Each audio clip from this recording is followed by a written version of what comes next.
What's up everyone, Snowflake Dan here with you. Today we're going to be covering over how to version control our OpenFlow and the repository I'm going to use is GitHub.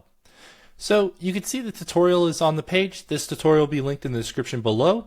It's going to be used for helpful following along with the tutorial. Additionally, it's going to have some nice code snippets that we could use if you don't have a network policy or objects already in the Snowflake account. So let's head back to the top. And the first thing we'll want to do is actually get our access token from GitHub. So to do that, we'll go back into GitHub. We'll click the top right. We'll go to Settings. Then on the left-hand side menu, we'll go to Developer Settings. We'll go to Personal Access Tokens. We'll go to the Classic token. Now you can see I've already got two here. So I'll generate a new one, a new Classic token. I'll name it OpenFlow V2.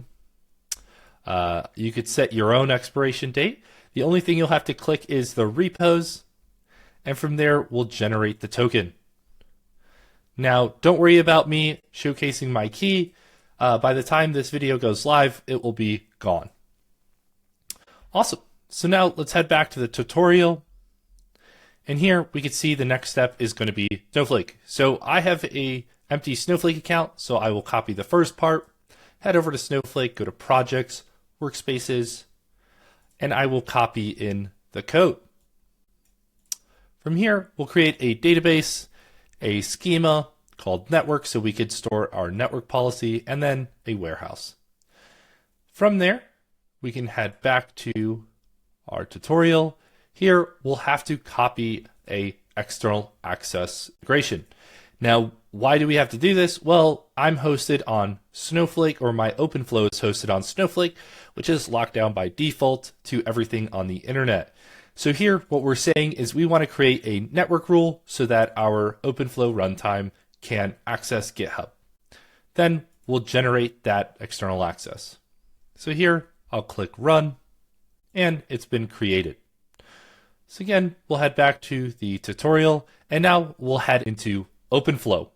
Now, one thing to keep in mind, if you do get an error while trying to log into OpenFlow, what you'll have to do is actually change your default role to something other than an admin role. So just keep that in mind if you do run into an error while you're trying to launch OpenFlow. So let's head back into Snowflake, go to Ingestion, OpenFlow, and we'll launch OpenFlow. I'll log in.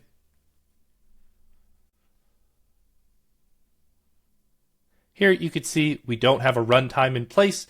We do have a deployment already inside of Snowflake, but in this tutorial, we're not going to cover that. If you are interested in that and how do I get started with that deployment, in the tutorial, there's two deployments that you can go with, Snowflake or AWS, and both take less than 7 minutes to set up.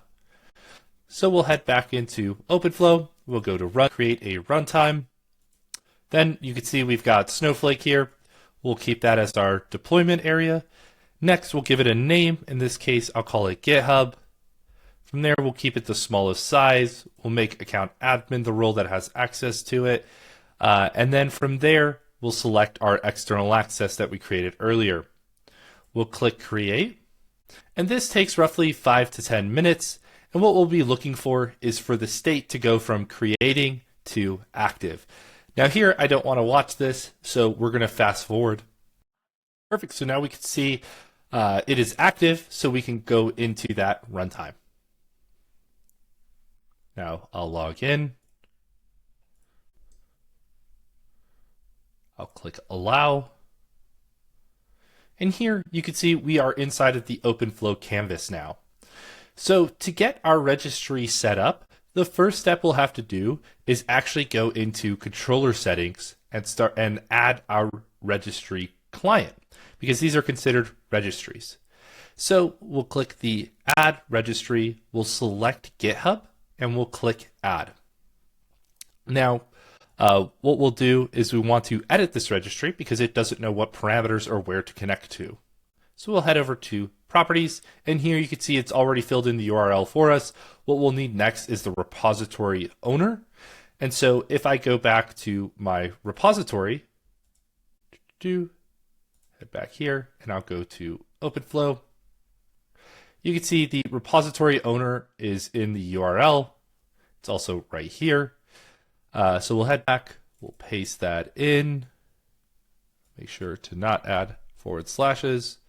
The next is the repository name. In this case, it's OpenFlow because we keep it simple. So if you look, it's called OpenFlow. Next is the authentication type. So here I'll do personal access token. We'll click OK, and then we'll copy over our access token, which I have saved on the left.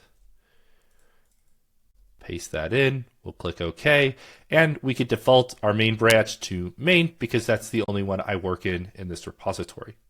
So we'll click Apply, and you can see our warning has gone away.